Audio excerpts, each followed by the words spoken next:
Olá, amigos, tudo bem? Mais uma vez estamos juntos para o estudo da Palavra de Deus. Hoje, o juízo final.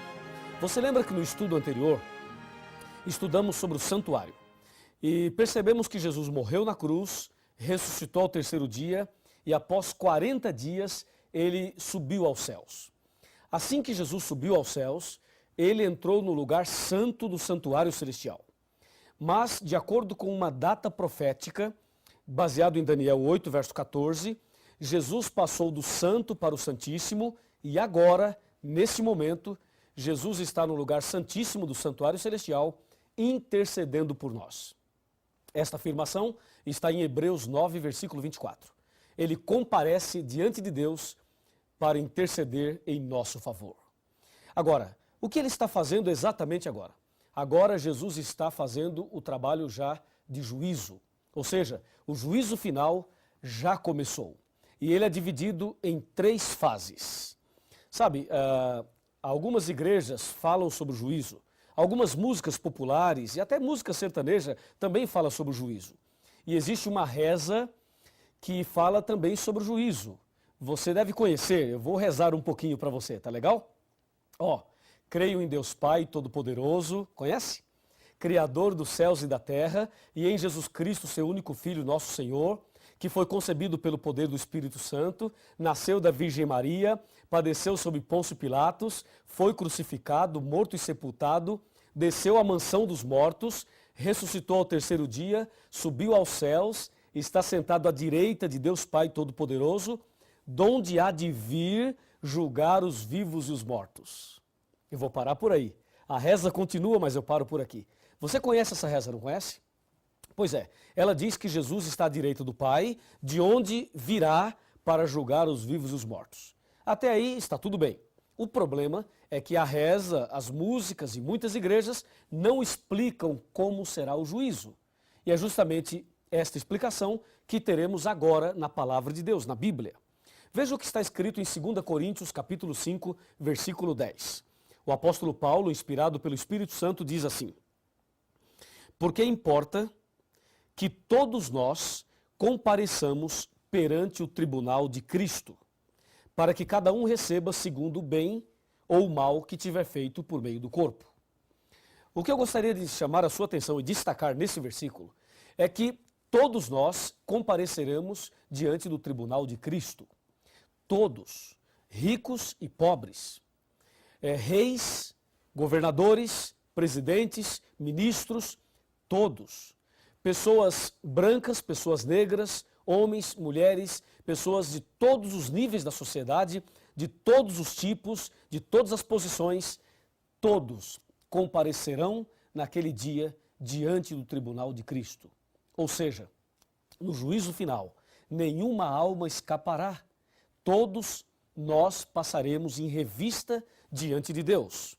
E mais, nesse juízo final, não dá para praticar suborno, ou seja, se alguma pessoa extremamente rica, na hora do julgamento, vai perder a sua salvação e de repente ela resolve fazer ali uma barganha com Jesus e falar: Senhor, que tal um cheque aí especial para o Senhor quebrar o meu galho?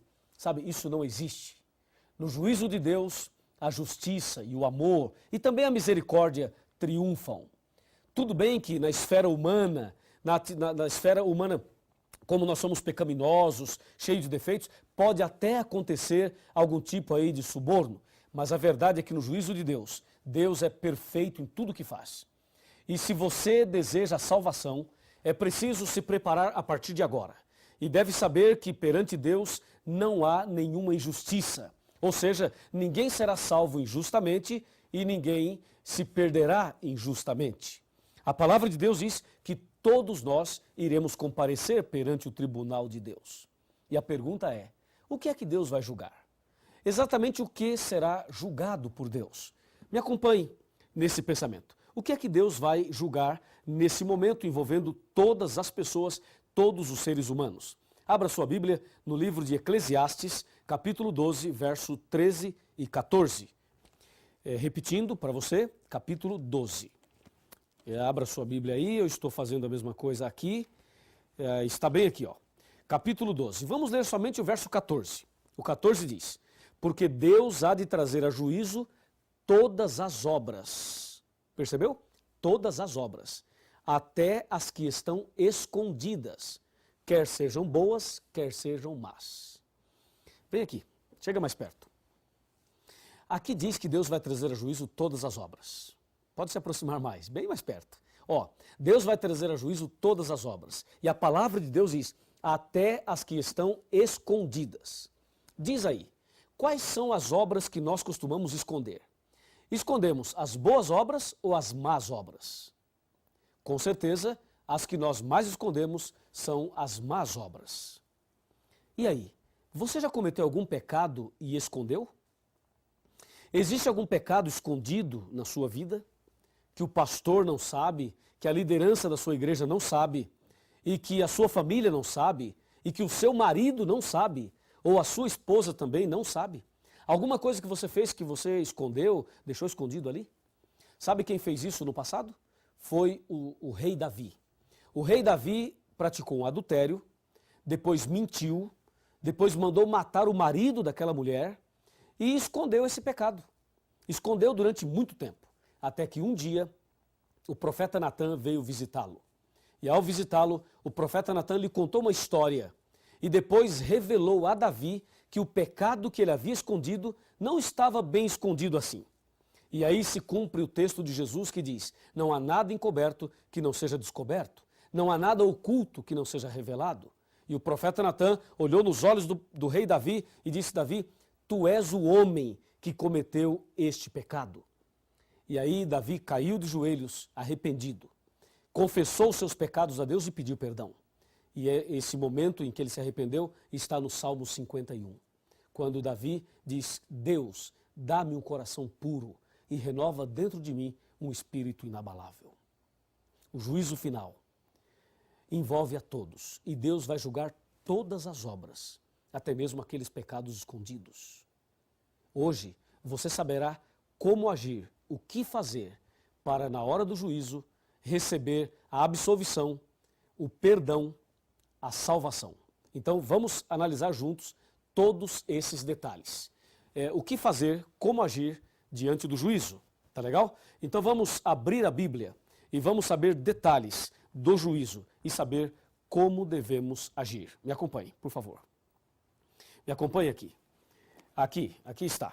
Aqui diz que Deus vai trazer a juízo todas as obras. Pense um pouquinho. Desde que você nasceu até agora, quantas palavras já falou? Quantos passos já deu? Quantos pecados você já praticou? Quantas coisas boas você já fez? O que se passou na sua vida desde o seu nascimento até agora? Se o juízo final terminasse hoje para você, você estaria salvo ou perdido? Você estaria com a salvação garantida? O que você acha? Pense aí. É o seguinte, se você está em dúvida, se alguma coisa te preocupa, então calma. Nós vamos agora analisar estes detalhes do juízo final. Primeiramente, quem é quem no juízo final? Quem é quem? Quem é o juiz? Quem é o advogado de defesa? Quem é o advogado de acusação? Quem são as testemunhas? E quem são os réus? E qual é a lei usada por Deus como norma no juízo final? Vamos saber quem é quem? Isso está tudo na Bíblia. E eu convido você para me acompanhar nessas leituras e saber então o diagrama do juízo. Quem é quem no juízo final? Para você entender muito bem isso, é preciso saber que o juízo está dividido em 3 fases. A primeira fase está em Apocalipse 14, versos 6 e 7. Abra sua Bíblia, Apocalipse 14, versículos 6 e 7. Está aqui, ó. A primeira fase do juízo diz assim, vi outro anjo voando pelo meio do céu, tendo um evangelho eterno para pregar aos que se assentam sobre a terra, e a cada nação, tribo, língua e povo, dizendo, em grande voz, temei a Deus e dai-lhe glória, pois é chegada a hora do seu juízo, e adorai aquele que fez o céu e a terra, o mar e as fontes das águas. Percebeu? Nesse versículo, ou nesses 2 versículos, encontramos, chegou a hora do juízo. Então aqui temos a primeira fase do juízo, que é o juízo atual, presente, que acontece agora. A segunda fase do juízo está aqui no Apocalipse capítulo 20. e no versículo 4. Aqui diz, vi também tronos, e nesses sentaram-se aqueles aos quais foi dada a autoridade de julgar. Vi ainda as almas dos decapitados por causa do testemunho de Jesus, bem como por causa da palavra de Deus, tantos quantos não adoraram a besta, nem tampouco a sua imagem, e não receberam a marca na fronte e na mão, e viveram e reinaram com Cristo durante 1000 anos. Então aqui nós temos uma outra fase do juízo que ocorrerá durante os 1000 anos. E a terceira e última fase do juízo aparece aqui em São Mateus, no capítulo 25. Mateus 25, versículo 31 até o 34 e depois o verso 41. Observe, Mateus 25, verso 31. Quando vier o Filho do Homem na sua majestade, e todos os anjos com ele, então se assentará no trono da sua glória. E todas as nações serão reunidas na sua presença. E ele separará uns dos outros, como o pastor separa dos cabritos as ovelhas. E porá as ovelhas à sua direita, mas os cabritos à sua esquerda. Então dirá o rei aos que estiverem à sua direita, vinde benditos de meu Pai, e entrai na posse do reino que vos está preparada desde a fundação do mundo. E agora o verso 41 diz assim, então o rei dirá também aos que estiverem à sua esquerda, apartai-vos de mim, malditos para o fogo eterno, preparado para o diabo e para os seus anjos. Entendeu? Aqui nós temos a descrição do juízo final, as suas 3 fases. A primeira está acontecendo agora. A segunda ocorrerá durante os 1000 anos. E a terceira acontecerá depois dos 1000 anos. É bom que você entenda que o milênio é um período de tempo que está entre a volta de Jesus e a descida da cidade santa. Essa descrição aparece em Apocalipse capítulo 20. Quando Jesus voltar, então começa a contagem dos 1000 anos. E quando descer do céu a cidade santa, a Nova Jerusalém, então estará terminando os 1000 anos. Então agora, antes do milênio, acontece a primeira fase do juízo. Durante o milênio acontecerá a segunda fase e após o milênio, a terceira fase. Me acompanhe agora e vamos analisar alguns detalhes das 3 fases e saberemos ainda quem é quem no juízo final. Quem é o juiz, quem é o advogado e assim por diante. Tá bem? Por favor, vem comigo aqui para nós analisarmos. Primeiramente, as 3 fases do juízo. Nós já sabemos que Deus vai julgar todas as obras. A primeira fase, vamos chamá-la de investigação. Juízo de investigação, aquela fase investigativa. A segunda fase vamos chamar de juízo de comprovação. E a terceira chamaremos de juízo de execução. Deu para você decorar? Vamos de novo. Investigação, comprovação e execução. São as 3 fases. Lembrando que a fase de investigação está acontecendo agora. E que a fase de comprovação ocorrerá durante os 1000 anos. E a terceira de execução ocorrerá após os 1000 anos. A pergunta, quem é quem no juízo final? Eu tenho aqui o diagrama do juízo final. Primeiro, o juiz, na primeira fase, agora, é Deus. Está escrito em Salmo 50, versículo 6. Ali diz que Deus é o juiz. Na segunda fase, durante o milênio, o juiz já não é Deus. Quer dizer, Deus estará ali atuando também, mas, além de Deus, os justos, os salvos, durante o milênio lá no céu, atuarão como juízes. Está aqui em Apocalipse 20, verso 4 e 1 Coríntios 6, versos 2 e 3, que diz, não sabeis que os santos hão de julgar o mundo? Então, na segunda fase, os justos serão juízes. Conforme diz Apocalipse 20, verso 4, quando diz, vi também tronos e nestes sentaram-se aqueles aos quais foi dada a autoridade de julgar. Então Deus dará autoridade de julgar a um grupo de pessoas. E essas pessoas são os justos, que foram salvos e que estarão no céu durante o milênio. Na terceira fase do juízo, quem é o juiz? O juiz será Jesus Cristo. Conforme diz João 5, versículo 22 e também 27.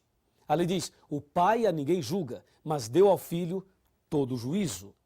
Então, repetindo, na primeira fase Deus é o juiz, na segunda fase os justos atuarão como juízes e na terceira Jesus é o juiz. Agora, quem é o advogado de defesa na primeira fase? 1 João capítulo 2, versículo 1, diz que nós temos, o versículo diz assim, ó, filhinhos, estas coisas vos tenho dito para que não pequeis. Se todavia alguém pecar, temos um advogado perante o Pai, Jesus Cristo o justo. Que bênção, né? Então Jesus é o nosso advogado de defesa. Hoje, na primeira fase. Entendeu? Deus é o juiz e Jesus é o advogado na primeira fase. E na segunda fase, quem será o advogado? Na segunda fase, lembre-se, durante o milênio, não haverá advogado de defesa. E na terceira fase, após o milênio, também não haverá. Ou seja, nós só temos advogado para nos defender agora, na primeira fase. Quem é o advogado de acusação, o acusador, na primeira fase do juízo? Na primeira fase do juízo, o advogado de acusação é Satanás. Está em Apocalipse, capítulo 12, versículos 9 e 10. Eu vou ler esse texto para você. Apocalipse, capítulo 12, versículos 9 e 10. Diz assim, o 9. E foi expulso o grande dragão, a antiga serpente, que se chama Diabo e Satanás, o sedutor de todo o mundo. Sim, ele foi atirado para a terra e com ele os seus anjos.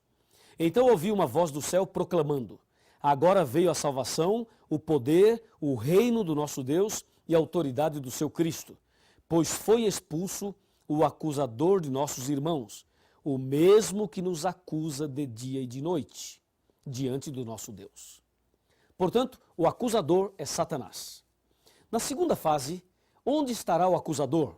Apocalipse 20, versículos 1, 2 e 3, dizem, ali os versículos dizem o seguinte, que o acusador, durante a segunda fase, ele estará preso.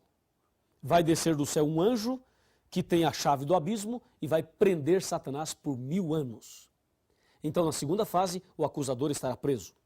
E na terceira fase, Satanás volta para acusar por um pouquinho de tempo. É o que diz o versículo 3 de Apocalipse 20.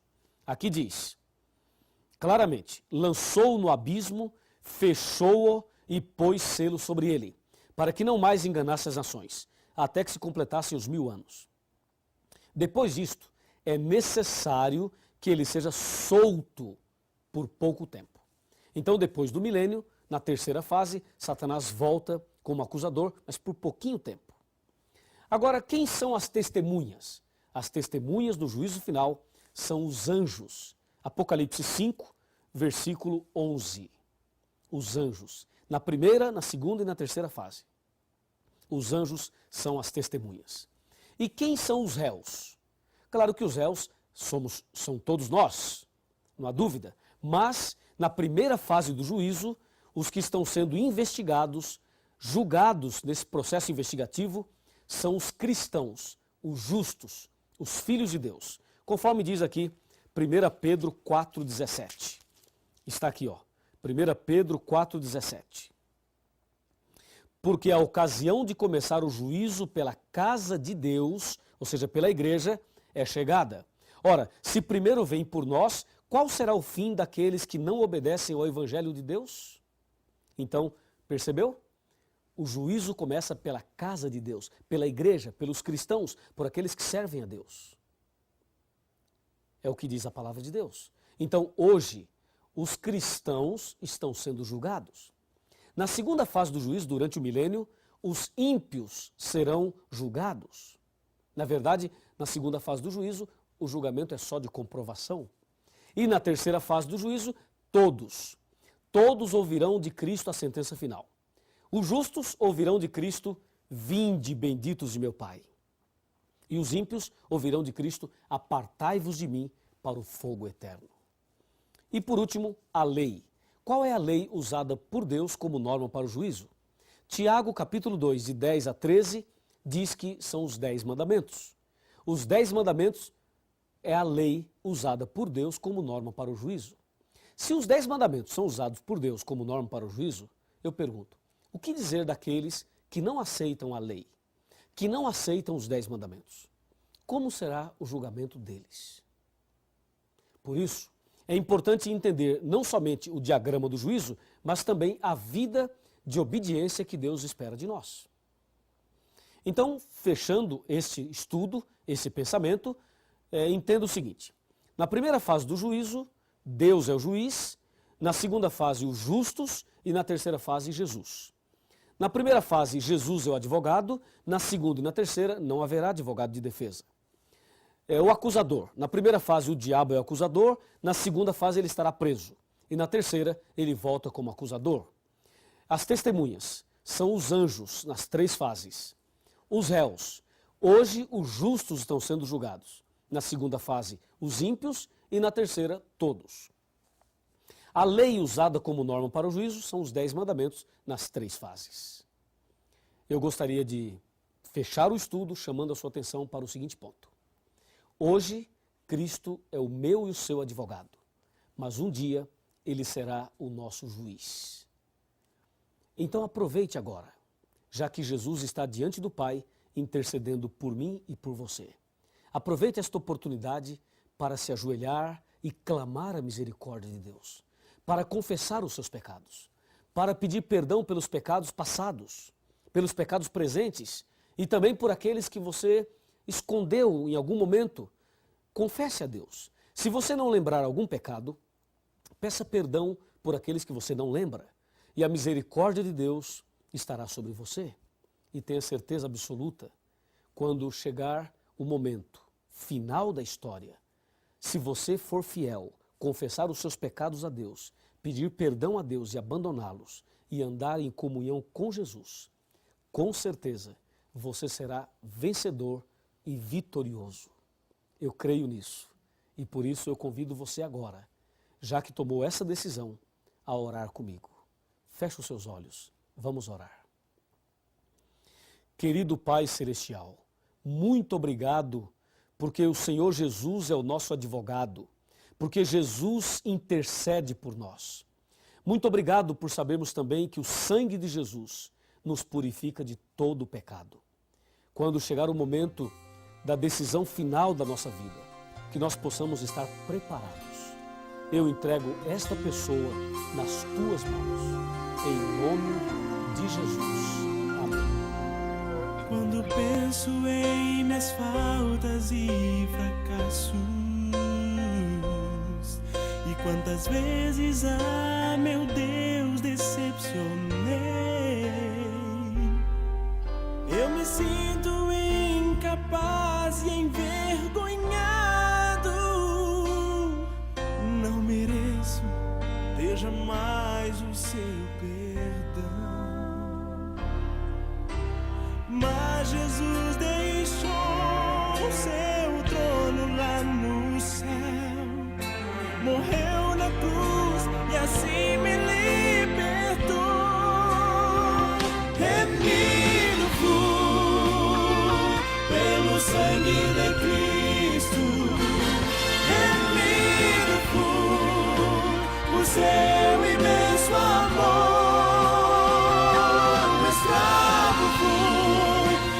Garras do pecado, Jesus me libertou. Remido fui, remido fui pelo sangue de Cristo.